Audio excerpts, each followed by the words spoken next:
All right. So the first thing I have to ask is, where did you first start getting your passion for announcing sports? Is my main question.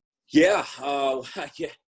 I kind of always wanted. I think as a, gosh, it's 25 years now in the broadcast business. So, I think I always wanted to do it, and it was kind of like a secondary career for me. I wanted to be a hockey player. I grew up in Detroit, Michigan, so I wanted to be a hockey player in Detroit. I assumed that that's what I would be able to do, but an injury at 15 sort of pushed me in a different direction, Mhm. and the ability to be a sports broadcaster sort of presented itself as what was a second option into what is an easy first option. And I got lucky. My high school that I went to in Plymouth, Michigan, Plymouth Salem High School, had a radio station, 88.1 FM. So at 15 years old, I essentially got into broadcasting and started announcing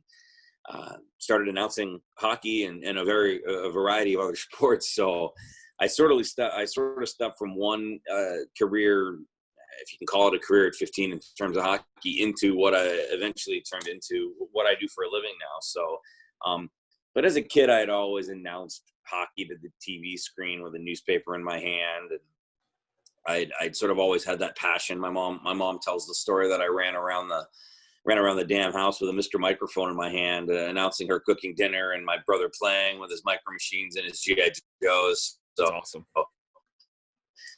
I kind of always enjoyed it, and as I got older, I loved it. I mean, even when I played hockey, I would mess around and announce games while I was sitting on the bench. So, I think I always had a passion for it. And then at 15, it turned into an actual, the beginnings of a career. You've done a lot in your career too. I mean, going through your demo tapes was probably the most entertaining thing I've done all week, because I think there were three that I have to ask you about. One, the gunfire from the biathlete. Okay. How did you deal with skating and skiing at the same time? Well, you look the part. Yeah. Calories a day.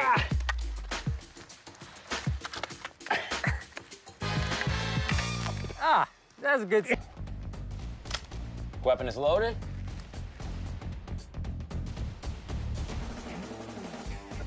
Woo! Yeah. 4 for 5. That was doing it pretty easy. That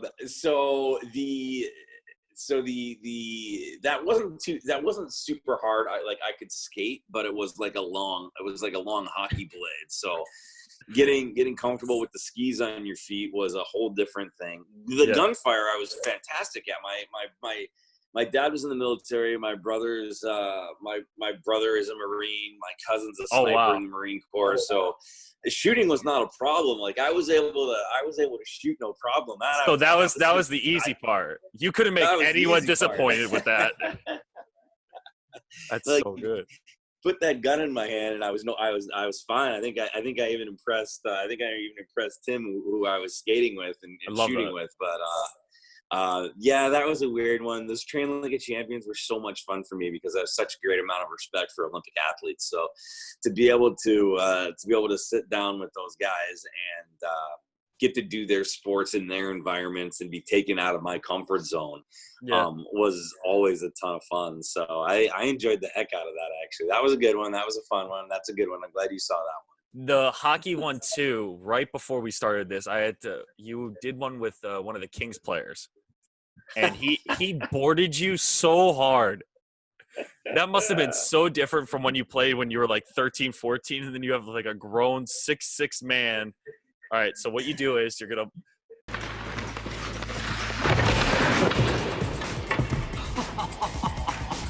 Hope you can keep your head up. prepare yourself, relax, and as soon as I hit you, you go down. Like that, for me, I can't imagine taking that. So the funny backstory there is that you're talking about Andrej Kopitar, who is the captain of the Los Angeles Kings, and he played for Slovenia, his home country, at the Olympics, and that was in 2014. So that was the first time that Slovenia had been in the Olympics in forever. Wow. And the fun part about that is that Anjay is actually one of my very best friends. So that was an easy one to do. And it was a lot of fun to get on the ice with him because he's obviously a dear, close friend of mine, but he's also an insanely good hockey player. So just the ability for me to be able to jump on the ice with him after being friends for all these years and actually getting to knock the puck around and shoot with him a little bit and have some fun with him, it meant a lot to me. And that was a fun scene because he knew it was coming, and he must have been so happy. He was. Well, the first time he did it, he was my boy, and he gave me just a little bump. And we looked at the director and said, "Does that look real?" And the director kind of shook his head, and I looked at Kopi and I said, "All right, you're gonna have to hit me." And so he hit me. Oh, that was probably one of my best ones as well. And then Kelly O'Hara almost taking off your head. I'm surprised you even went in goal without gloves, with no proper mentality to go into it. You just went, all right, take some shots at me right after you won the World Cup. Go for it. And then it just goes past your head. I'm like, this guy's gonna get a concussion. This is worse than probably the hockey. There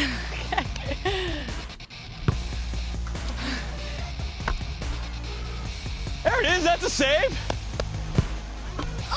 Oh, God, I almost took your head off. That is coming in hot. Oh, God, I almost took your head off. That was the first scene that we actually taped, right? Oh, really? we flew out to the Jersey Shore, and we were hanging out, and she just zipped that one, and it came in hot. I didn't know any better. Right? I'm a former athlete, so I'm just gonna get in front of this damn thing. Yeah. And even her reaction was incredibly genuine because it literally just zipped by my head. I thought I was in for it on that one, but we got a little bit lucky there. And again, it's one of those things where when I get involved in sports that I haven't been involved in, like hockey, I knew how to play hockey. I played hockey at a high level, so getting hit was no big deal. But I knew how to take a hit, and I knew how to play the game, but stepping myself into the net for soccer and putting on a speed suit and, roller skis and a rifle on my back were just completely out of my element. And that was the idea of that. That was the idea of that show. It was to take me and put me in a spot that was uncomfortable to show the average viewer that, hey, what these Olympic athletes do may look easy on TV, but only because they're super good at what they do. And I found myself completely out of my comfort zone multiple times. I went luging with Aaron Hamlin in Lake Placid. I did some bobsledding in Calgary. The wind tunnel was pretty good too. The wind tunnel was unbelievable. You get a sense of just how fast those guys are going. So that must have been so hard. The whole experience was probably one of my favorite in broadcasting, just because it gave me a whole nother level of respect for the athletes and the people that do it. So how did you get into the World Team Tennis era, kind of moving on to why I wanted to have you on, the World Team Tennis area, and how you met Carlos? Well, so Carlos is a dear friend. I've known Carlos Carlos and I worked together in broadcasting off and on for 14 years, probably, going all the way back to a online only sports broadcasting entity in 2006 called World Championship Sports Network. Carlos is a visionary. Carlos is a modern day Walt Disney. Oh, wow. So, last year was my first year with World Team Tennis. When Carlos got in took over as the CEO, he called me, and he kind of, whenever you do something big like that, you kind of rally your people and your troops. And Carlos called and he said, "Hey, you're one of the best broadcasters that I know, and I'd like you to be involved with this. Would you want to come on board and be a part of it?" And I said, absolutely, I would. I think it's awesome. I've always been a fan of World Team Tennis. Mm-hmm. And I knew what he was going to do with it. I knew he was going to come in right away and put his fingerprints all over it. And I've always loved what his visions are, no matter where he's at or what he's doing, whether it was with Olympic sports or professional fighting or tennis or golf. And I knew that Carlos is a very passionate tennis player. I mean, he does have a professional credit to his debut, and he played in college at Boston. So, the man knows what he's doing, and he's comfortable in the tennis world. The tennis world's comfortable with him. So it's for me to jump on board with him in World Team Tennis, it was an easy yes. I love tennis. I love the players. I love the sport, but I love Carlos. So when Carlos calls, it's always a yes for me. It doesn't take much convincing. And man, what a 2 years it's been. I mean, last year was unbelievable, getting to travel around to the franchise cities and getting to experience everything that they had to offer. But then, this year getting to do it at the Greenbrier in an incredibly different time in the world was, historic. How would you describe that experience with the Greenbrier and that kind of bubble, especially during this time? It was phenomenal. I mean, my full hat goes off to Carlos for pulling off what he pulled off, and his team. And that's the thing about Carlos. He puts such an incredible effort into everything he does, and the team around him is superb. I mean, from his facility guys to his TV producers to his staff advisors to the folks that set up the hotel to the Greenbrier in and of itself. I mean, his firsthand staff is unbelievable. Riley O'Donnell, who is his right hand, I mean, she's unbelievable. She facilitated all of the medical things and all the procedures and all the testing and coordinated all of that. And then, there was Jocelyn Davey, who was the GM for the Chicago team, who took care of all of the hotel and the transportation miraculously, and Maddie Elephant, who handled all of the player services, personnel, contracts, etc. And then JT was the producer for 66 television matches over 20 days. So, and then Alan Hardenston and Michael Zanka, they took care of everything facilities wise, including switching us from that outdoor court to that indoor court in like 16 minutes. That was phenomenal. The transition was seamless. Like no hiccups. Unreal. So, Carlos is talented and unbelievable, but he also puts the right people around him. And, what happened in West Virginia was a testament to it. And the Greenbrier was the perfect location. I mean, it was secluded in a place with very minimal COVID-19 exposure. We were able to really, truly kind of keep ourselves protected, safely segregated.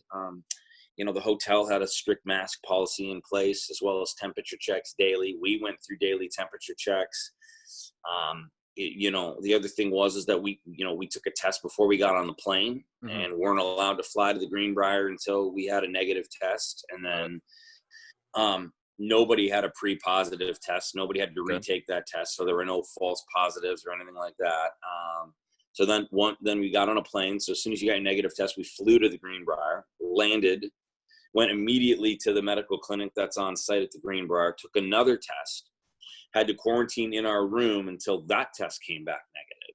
Okay. Wow. And then after that test came back negative, then we were free to be inside the bubble where we were for, I don't know, it ended up being about 13 days. And then we took another COVID test and then we finished off the season. So, every single person, there were over 800 plus tests administered over the course of the WTT season, and not a single one came back positive. I have to applaud you guys for keeping safe and making sure that everyone was following protocol, because there was a lot of skepticism when it came to them allowing 30% capacity for fans, seeing fans in the stands, you guys interacting with a lot of different people from day to day. How do you make sure everyone's staying safe? And I thought World Team Tennis did a really good job of making sure that you guys were following protocol, state and federal.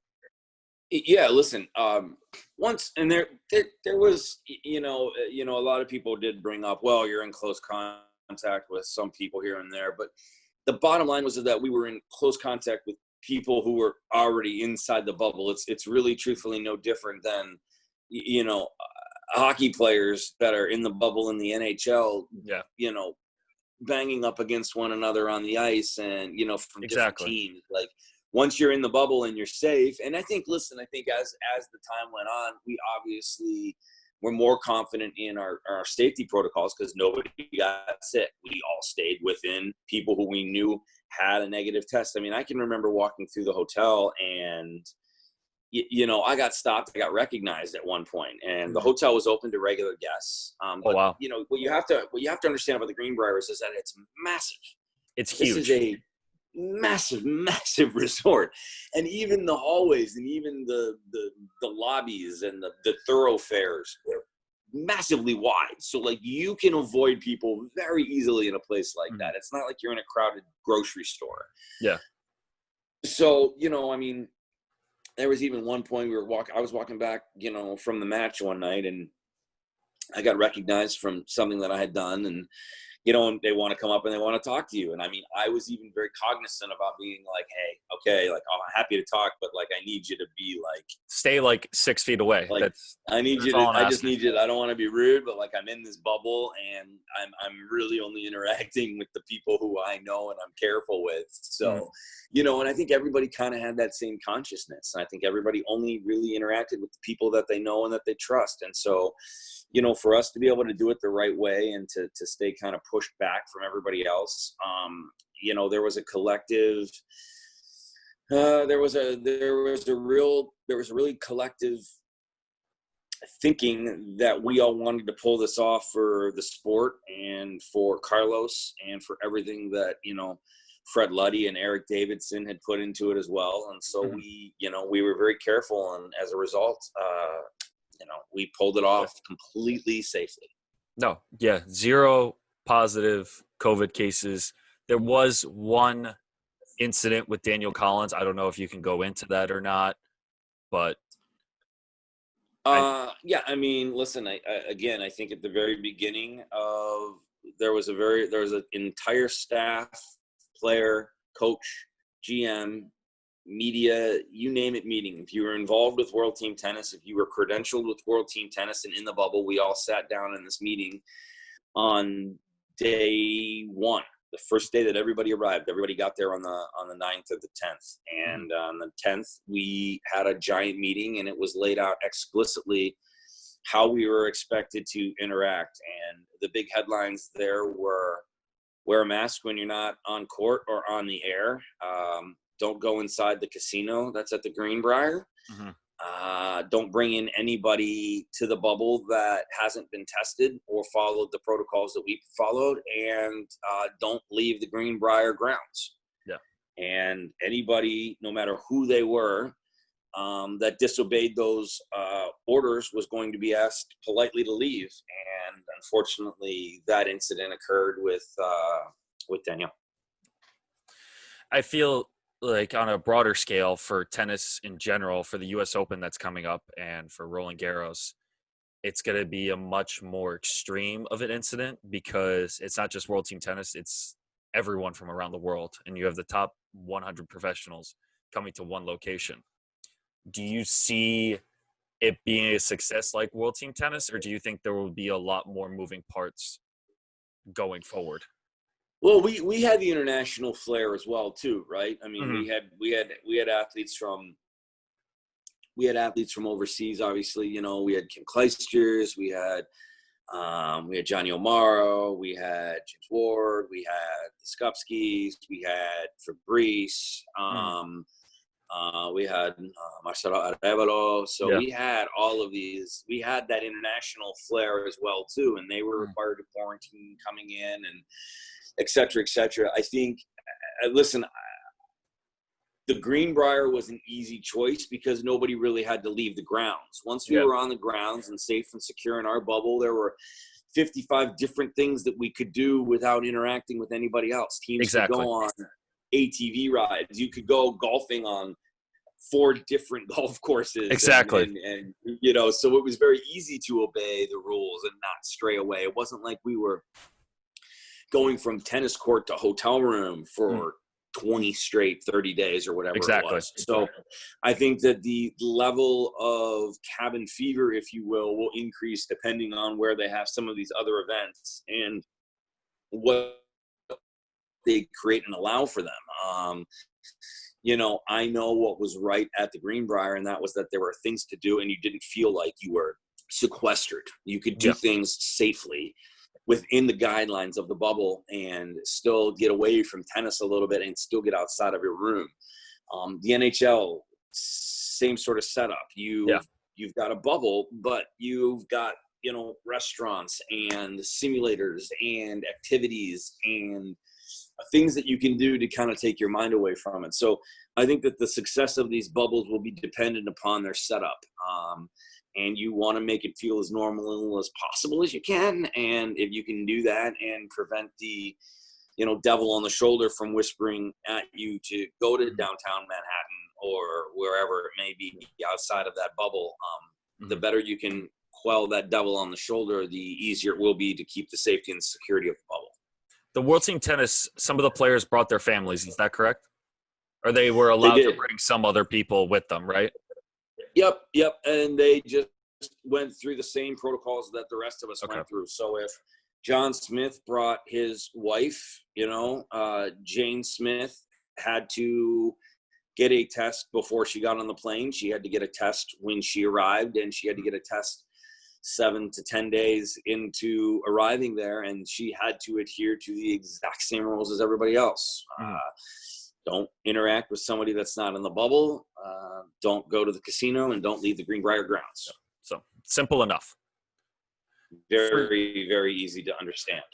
For you personally, what was it like to kind of transition from a team sport like hockey to then commentate on tennis, which is more of an individual?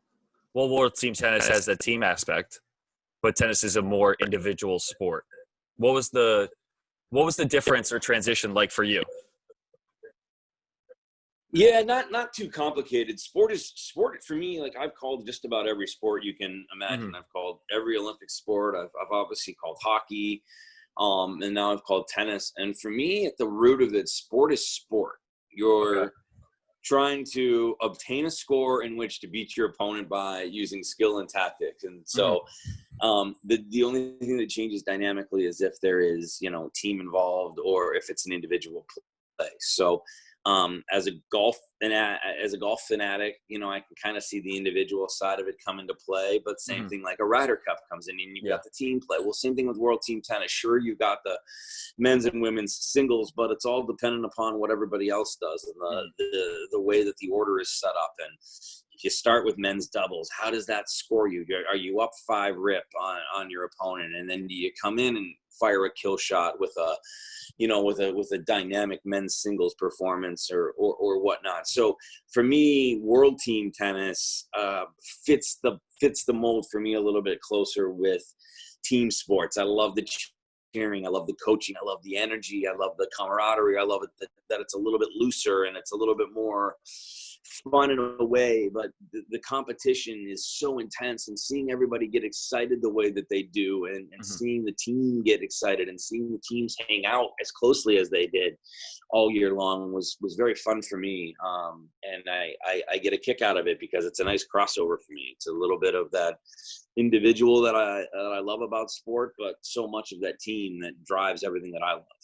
It complements your strengths of sport is sport and the team aspect altogether. I like that. 100%. So, and the last question I have for you is, you posted a photo recently of your notebook, of your pre-match notes. It looks so organized and detailed. How much pre-work do you do or how much did you do for each match? Because that notebook was highlighted, detailed, bullet pointed, everything. I've never seen a more school organized book in my life. I'll send you a picture that you can post with this if you want to. But yeah, that'd be great. Yeah, listen, the devil's in the details, man. The loneliest place in the world is in front of that camera with nothing to say. And the amount that you prepare reflects in the broadcast. And for me, as a guy that's not typically a tennis, like, that's my level of preparation for everything I do. That's my level of preparation for hockey. That's my level of preparation for whatever. But maybe even more goes into it for tennis because it's a sport that I'm not inherently familiar with, like hockey. So for me to have that information in front of me and to be able to move and flow based on whatever the situation is on live television is important to me. And it also endears me to the players, because when I take an interest and I don't just come in and try to, you know, half-ass it, for lack of a better term, they see that and they know that, and they see that level of detail, and they see that I've put the work in, and I've gone to great lengths to understand who they are as players and what their accomplishments are. And I think that goes a long way in, you know, building that relationship with the athletes too. And that's important for me, because when you're talking to them and you're asking them questions, you want them to feel like, well, you want them to know that you care. And I do care. Like I got to know every single one of those athletes pretty well on paper, and as a result got to know a lot of them pretty well in person. And all that does is helps to strengthen the bond and make the broadcast more important, because I think for me what it does is it allows me to talk about them a lot more fluently, but it also allows them to feel more comfortable to talk to me. And then when we do interviews at the end of a tough match, or at the end of a big win, or, you know, in the case of the Bryan brothers, at potentially the end of a career, they're forthcoming and they're honest and they're open, and the interview comes off being very natural and sounding like a conversation rather than just a guy asking two people questions and getting a stock answer. So, you know, the notebook is that's a major factor for me. And it's funny the amount of people that actually, I don't normally post pictures of that. So I think that's the first time that people actually kind of got to look at, you know, kind of my background homework. And it's fun for me, because I think I pride myself in the preparation. So, you know, it takes about 6 hours a day to kind of prep those and make sure they're up to date. And it's, you know, you put the work in and you add to it as you go through, but it pays off. I was never without anything to say, that's for sure. No, it shows the amount of respect that you have, not just for an individual, but for the person itself behind the player, that allows you to create the relationship with them, to develop a better aspect and notion that, okay, I understand where you're coming from, what you did, what happened during the match. Exactly. And there's a lot of homework that happens that nobody else sees either. It's me watching a lot of matches, and it's me understanding their skills, and it's me understanding the sport to not to the degree that they understand it, obviously. But I just try to level the playing field so that I can ask intelligent questions, and I'm not just asking, wow, great match, how did that feel to get a win? Nobody wants to hear that. They want more than that. And I feel that the homework and the preparation ahead of time allows you to do that. Do you think that's missing in some sports, or maybe in tennis too, for a post-match interview? Because for me, when I first started this, it was trying to get to the root of a person rather than the player and what they did on court. I've played tennis. I personally know what they've done and how they've tried to win a match. It's the other aspect of it that I really want to know about. But for some people, it just seems to be a straight Q&A that I've heard over 1 million times in my life. Yeah, I think it's a balance. I think you feel out the athlete. I mean, there are definitely certain athletes in both sports, hockey and tennis, and any sport, that I know it's got to be pretty straightforward and that you can't dig a little deeper on. And then I also know that there are athletes that I have a relationship with, that I can go a little bit deeper and get a little bit more out of them, because I've spent the time building those relationships. Like, I've got relationships with the Skupski brothers. I'm close to Bob and Mike Bryan. It's easy to talk to Caroline Dolehide. It's easy to talk to Bethany Maddox-Sands. It's easy to talk to James Ward or Johnny O'Mara, or Jack Sock, or Evan King, or Nakashima. Those are people that you spend time building relationships with and friendships with, genuine friendships with. So you can tailor the interview a little bit more to what you know their personality is, and I think the interview comes off a little bit better.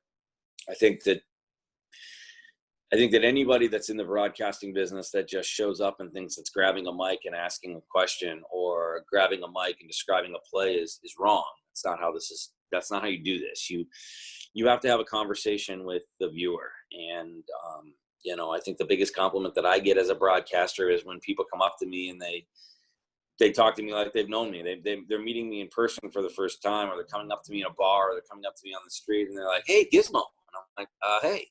They're like, "You don't know me, but I know you because you've been in my living room for the last 30 days, and I really feel like I was sitting next to you at a bar having a beer, watching that sport that you were announcing on TV, and we were sitting next to each other, and you were just talking to me on the bar stool with a beer in your hand." Yeah. So if you can talk to people and not at them and make them feel comfortable, then it's a cool thing. I think that's the best takeaway I've heard in a very long time. Having a conversation with the viewer, I think, is the story that you have to tell, and just a way to make people feel more comfortable, not just participating in it, but watching it as well, as a fan, as a person in the media. Anyway, I think it's the best way to do it. So, Nick. Yeah, I think for me, it's the only way. Yeah, I totally agree. So, Nick, thank you so much for joining us today. Is there anything you want to shout out before we go? Besides Go Blackhawks. No. Go Blackhawks for sure. The boys are rolling right now. They are too. But no, thank me into your that welcomes me into your world and lets me cover your sport for the last 2 years, and I'm looking forward to it again next season. And thanks for supporting World Team Tennis and everything that Carlos has done, because it's if this year proved anything, it's that it's an incredible endeavor that means a lot to a lot of people, and to help be a steward of the game and the sport is meaningful, and it was a pleasure doing it. Well, Nick, I really appreciate it again, and take care. Thanks, my man.